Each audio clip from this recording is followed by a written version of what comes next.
నమస్తే అండి. నమస్తే. అంగన్వాడీల సమ్మె అయితే ఇంకా కొనసాగుతూనే ఉంది.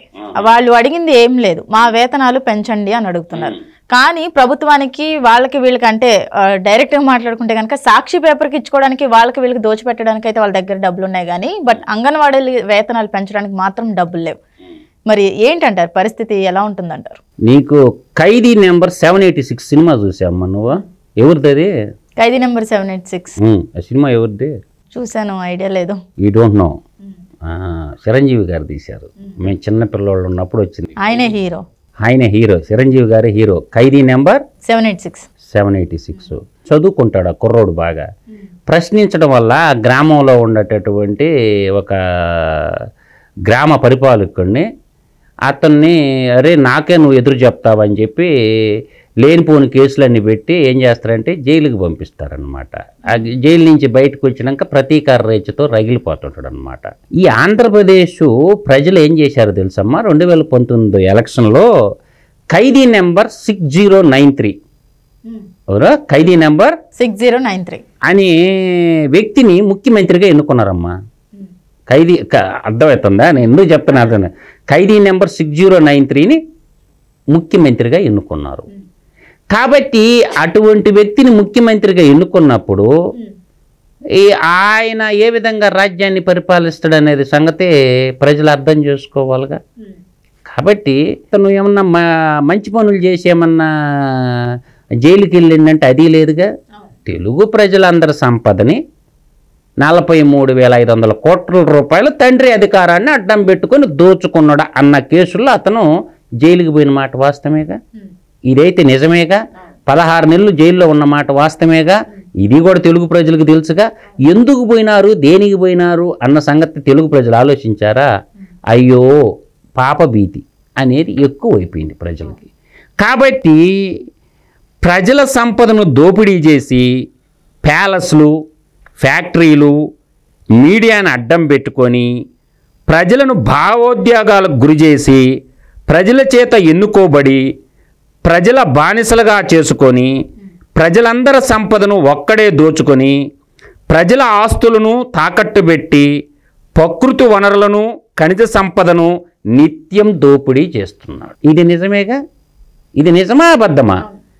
తర్వాత ప్రజలకు రక్షణగా ఉండాల్సినటువంటి రక్షక భటులను దోపిడీలో భాగస్వామ్యులు చేసి ప్రజలను ఐపీసీ, సిఆర్పిసి అడ్డం పెట్టుకొని, అర్థమవుతుందమ్మా, Indian penal code, Indian criminal procedure code అడ్డం పెట్టుకొని మాట్లాడిన ప్రతి పౌరుడిని వివిధ కేసుల్లో ఇరికించి మానసికంగా, ఆర్థికంగా నష్టం కలిగిస్తూ రాజ్య పాలన చేస్తుండేది వాస్తవేగా ఆంధ్రప్రదేశ్లో. ఇదైతే సత్యమేగా.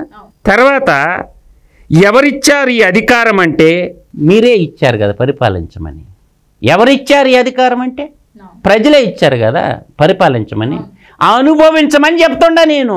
తప్పే ఉంది. తంటే తన్నిచ్చుకోండి, గిల్తే గిచ్చిచ్చుకోండి. అర్థమవుతుందా? నెత్తిని పెట్టుకున్నది ప్రజలు కదా, అందరం ఎక్కిచ్చింది వాళ్ళే కదా. కాబట్టి తంటే తన్నిచ్చుకోండి, గిల్తే గిచ్చిచ్చుకోండి. ఆమె తర్వాత నేను చెప్తున్నది కొంతమంది భజన పోర్లు. అతను ప్రజలందరూ పన్నుల రూపంలో కట్టిన డబ్బులు ఉన్నాయి కదా, ఆ ప్రజలందరూ పన్నుల రూపంతో కట్టిన డబ్బుల్ని ఏం చేస్తున్నాడు, తన ఇష్టం వచ్చినట్టు వాడుకుంటున్నాడు. నేను ఒక మాట చెప్తానమ్మా. కొంతమంది భజన ప్రజలను పక్కన పెట్టుకున్నాడు. వాళ్ళ పార్టీ కార్యకర్తలు వాళ్ళు డోలు కొడతా ఉంటాడు. మా జగనన్న తోపు, మా జగనన్న మించిన మేధావి లేడు, మా జగనన్న మించినట్టు దేవుడు లేడు అని చెప్పి కొంతమంది డోలు దడ కొడతా ఉంటారు. నేను అంటుండేది ఏంటంటమ్మా, సలహాదారులు ఉన్నాడమ్మా. ప్రధాన సలహాదారులు సజ్జల రామకృష్ణారెడ్డి. అసలు వాడిని ఎవడు ఎన్నుకున్నాడు? ఎవరు ఎన్నుకోలుగా. వాడి జీతం ఎంత? 4 లక్షలు. ఓకేనా? ఒక్క సలహాదారులే 45 మంది సలహాదారులు ఉండరమ్మా. ఈ 45 మందికి ఒక్కొక్కడికి 4 లక్షలు చొప్పున శాలరీలు ఉంటాయి. ఆ నుంచి వాళ్ళ అంబులెన్స్లు, రూమ్ రెంట్లు ఇంకా చాలా ఉంటుంది. ఒక్క సంవత్సరానికి 45 × 4 వేసుకుంటే ఎంత అయిందమ్మా? అంటే 45 మంది సలహాదారులు ఒక్కొక్కడికి 4 లక్షలు నెలకే. 2,20,00,000 ప్రజాధనం నాకేస్తారు. 12 నెలలకు ఎంత అయిందమ్మా?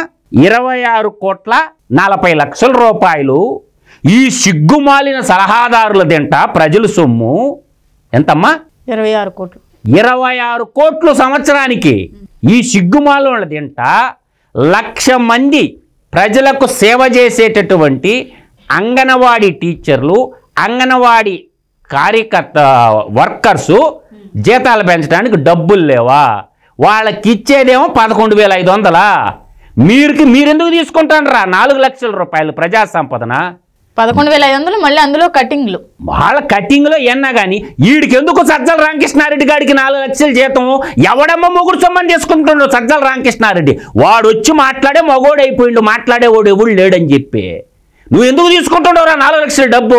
సమాధానం చెప్పు ఫస్ట్. ఈ 45 × 4 2,20 లక్షలు ఎవడమ్మ మొగుడు సొమ్మని తీసుకుంటున్నావురా సజ్జల రామకృష్ణారెడ్డి నువ్వు అని నేను అడుగుతుండా. సంవత్సరానికి 26,40,00,000 రూపాయలు ఎవరు తీసుకుంటారు ఈ సలహాదారులు? ఏం పని మీకు? నీ ఇష్టం వచ్చినట్టు తీసుకుంటుంటే మాట్లాడేవాడు ఎవడు లేడనా? ఇది అనిపించలా? పోనీ ఇంకొక విషయం చెప్తానమ్మా.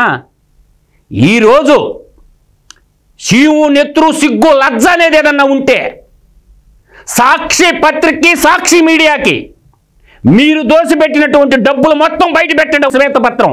ఆ డబ్బులు మొత్తం అంగన్వాడీ టీచర్లకిండి. 3,000 రూపాయల జీతం పెంచవచ్చు. సంవత్సరానికి ఎంత అవుద్దమ్మా? 30 కోట్లు అవుద్ది. 1,00,000 మందికి 3,000 లెక్కన ఒక నెలకి 360 కోట్ల రూపాయలు. ఎంత? 360 కోట్ల రూపాయలు. 360 కోట్ల రూపాయలు నీ ఒక్క సాక్షి మీడియాకి, నీ ఒక్క సాక్షి ఛానల్కి, నీ సాక్షి జర్నలిస్టులో పనిచేసిన నీ గుమస్తాలకి దోచిపెట్టిన డబ్బులు మొత్తం అంగన్వాడీ టీచర్లకు ఇస్తే 3,000 లెక్కన జీతం పెంచవచ్చు. డబ్బులు లేవని ఎవరికి చెప్తారు సొల్లు కబుర్లు? ఇవాళ పోలీసు వాళ్ళని అడ్డం పెట్టుకొని ఆడవాళ్ళని కూడా చూడకుండా ఈడ్చీడ్చు పడేస్తారా? ఇది ఎంతవరకు ధర్మం అని నేను అడుగుతుండా. చెప్పమని చెప్పు సజ్జల రామకృష్ణారెడ్డిని, విజయసాయిరెడ్డిని, వైవి సుబ్బారెడ్డిని, ఈ రెడ్లందరూ పెదరెడ్లందరిని చెప్పండి. ఒక్క సాక్షి మీడియాకి, సాక్షి పేపర్కి మీరు ఇచ్చిన డబ్బులన్నీ, అంగన్వాడీ టీచర్లు అడుగుతున్న వేతనం ఎంత? ఎవడికి తెలియదు లెక్కలో? ఎవడికి చెప్తారు ఈ లెక్కలన్నీ అని నేను అడుగుతుండా. దమ్ముంటే ప్రకటించు సజ్జల రామకృష్ణారెడ్డి. సమాచార మంత్రి మాట్లాడుతున్న మాటలు ప్రతి దానికి తగుదునమ్మంటా వస్తాడు. చచ్చిపోయి రా ఆంధ్ర క్యాబినెట్లో ఉన్నటువంటి మంత్రులు మాట్లాడాల్సిన మాటలు ప్రతి దానికి వచ్చి ముఖ్యమంత్రి ఎందుకు మాట్లాడ్డావు? ఉత్తరప్రదేశ్ ముఖ్యమంత్రి ఆదిత్య యోగి గారికి గొప్పోడా? 20 కోట్ల జనాభాను పరిపాలిస్తున్నటువంటి ఒక రాష్ట్ర ముఖ్యమంత్రి ప్రజల చేత ఉత్తరాలు తీసుకుంటాడు, ప్రజలతో మాట్లాడుతుండో. ఈ రాష్ట్ర ముఖ్యమంత్రి ఎందుకు మాట్లాడ్డా ప్రజలతోటి? ఎవరికి గొప్ప? ముఖ్యమంత్రి అయితే ప్రధాన సేవకుడు. ఇవాళ డిస్టిలరీలు పెట్టుకొని 1,15,000 కోట్ల రూపాయలు ప్రజల రక్త మాంసాలు తాగిండి ఎలక్షన్ ముందు మద్యపాన నిషేధం అని చెప్పి. ఆడవాళ్ళందరూ మద్యపాన నిషేధం అని చెప్తే నమ్మి ఓట్లేశారు. 1,15,000 కోట్ల రూపాయలు ఆ డిస్టిలరీలన్నీ ఎవడై? కాబట్టి నేను అంటుండేది ఒకటే మాట తల్లి, అంగన్వాడీ టీచర్లు ఆడపిల్లోళ్ళ కలకంట కన్నీరు ఒలికి నా ఇంట సిరి ఉండజాలదు. రేపు జగన్మోహన్ రెడ్డికి బుద్ధి ఎట్లా చెప్తారంటే అట్లా చెప్తారు అంగన్వాడీ టీచర్లు. నెట్ట నిలువును మోసం చేసావు అంగన్వాడీ టీచర్లని. వాళ్ళు దాదాపుగా 1,03,000 మంది ఉంటే రేపు వాళ్ళు చాలా ప్రభావం చూపిస్తారు. 5-6 లక్షల ఓట్లు ఉంటాయి వాళ్ళ చేతుల్లో. అవి మొత్తం జగన్మోహన్ రెడ్డికి ఎగనెస్ట్గా పడతాయి రేపు ఓట్లు. కాబట్టి ఇవాళ ఉంది కదా అని చెప్పి ఇంకొక 30 రోజులు పోతే ఎలక్షన్ కూడా వస్తుంది. ఆ తర్వాత ఆపద్ధర్మ ముఖ్యమంత్రిగా ఉండిపోతాడు. వాళ్ళు నువ్వేం చేస్తావు? ఎస్మా చట్టం అంట, సెక్షన్ 144 అంట, సెక్షన్ 30 అంట. నీ మీద ఉండే సెక్షన్లన్నిటికీ నీ మీద ఎన్ని సెక్షన్లు ఉన్నాయి ఇవి చూసుకో. ముఖ్యమంత్రి అయితే ఎవడకు గొప్ప? ముఖ్యమంత్రి అయితే ఎవడకు గొప్పమ్మా? ప్రజలకు అందుబాటులో ఉండకుండా ప్రజల మీద కేసులు పెట్టుకొని, అడిగినోడ మీద మళ్ళీ కేసులు పెట్టుకొని రాజ్య హింసకు పాల్పడుతున్నటువంటి ఇటువంటి వాళ్ళని తెలుగు ప్రజలు అర్థం చేసుకోవాలా. నేను అడుగుతున్న స్ట్రైట్ పాయింట్ అడుగుతుండా. ఇవాళ 3,000 రూపాయలు పెంచితే నెలకు 30 కోట్లు అవుతాయమ్మా. 12 నెలలకు 360 కోట్లు. ఏం డబ్బులు లేవా? ఈ 3 నెలలకు ఇస్తే ఎంత ఇస్తావమ్మా నువ్వు వాళ్ళకి? కాబట్టి మీ సాక్షి పేపర్లో పనిచేసినటువంటి దేవుడిపల్లి అమ్మరికి ఎన్ని డబ్బులు దోసిపెట్టినావు? నీ సాక్షి పేపర్లో పనిచేసినటువంటి కేఎస్ఆర్ని టీవీలో పనిచేస్తున్నాడు కదా, వాడికి ఎన్ని డబ్బులు దోచిపెట్టినావు? టీవీ లెక్కలన్నీ బయట పెట్టి అప్పుడు మాట్లాడు. నీ సాక్షి మీడియాకి, సాక్షి పేపర్కి మీ సలహాదారులకు ఇచ్చిన డబ్బులు మొత్తం అంగన్వాడీ 1,03,000 మందికి ఇవ్వచ్చు ఆ డబ్బులు. కాబట్టి ఎవడు అడిగేవాళ్ళు లేడు కదా, అంతా నా ఇష్టారాజ్యం అని చెప్పి ప్రతి ఓడి మీదకి సిఐడిని పంపించడం, పోలీసు వాళ్ళని పంపించడం. ఎంతకాలం నువ్వు ముఖ్యమంత్రి సీట్లో ఉంటావు? ప్రజలు తలుచుకుంటేనే ముఖ్యమంత్రి అవుతారు. ప్రజల్లో ఒకసారి వ్యతిరేకత స్టార్ట్ అయిందంటే అది ఎక్కడికి దారి తీస్తో కూడా ఎవరికి తెలియదు. ఈ నిరంకుశటువంటి ఈ ప్రభుత్వాన్ని ప్రజలే కూల్చేస్తారమ్మా. ప్రజలకు 5 ఏళ్లకు ఒకసారి అవకాశం వస్తుంది కాబట్టి అందుకోసమో ఆలోచిస్తున్నారు. ఇవాళ పోలీసు వాళ్ళు ఉండరు కదా, నీ చుట్టూ భజన పరులు కొంతమంది ఉండరు కదా, ఎవడ కాపాడలేరు. ఇటువంటి ముఖ్యమంత్రులు వస్తుంటారు, పోతుంటది. ప్రజాస్వామ్యం చాలా గొప్పది. ప్రజాస్వామ్యంలో ప్రజలే ప్రభువులు. కాబట్టి ప్రజలకి సేవ చేసే సేవకులు. వీళ్ళు ప్రజల సొమ్ము తిని వీళ్ళు ఇష్టం వచ్చినట్టు మాట్లాడుతూ ఉన్నారు, మీడియా ఒకటి ఉంది కదా అని చెప్పి. కాబట్టి ప్రజలే ప్రభువులు. ప్రజలకి మీరంతా బానిసలు, సేవకులు. రాజకీయ నాయకులందరూ కూడా ప్రజలకి వీళ్ళు రాజకీయ నాయకులందరూ కూడా సేవకులు అంతే తప్ప ప్రజలకి సేవకులుగా ఉండాల్సినటువంటి వీళ్ళు చిత్రహింసల పాలు చేయటం అది తగదు, మంచిది కాదు. అంగన్వాడీ టీచర్లకి కనీస వేతనం 18,000 రూపాయలు ఖచ్చితంగా ఇవ్వాలనేది మా డిమాండ్ అమ్మా.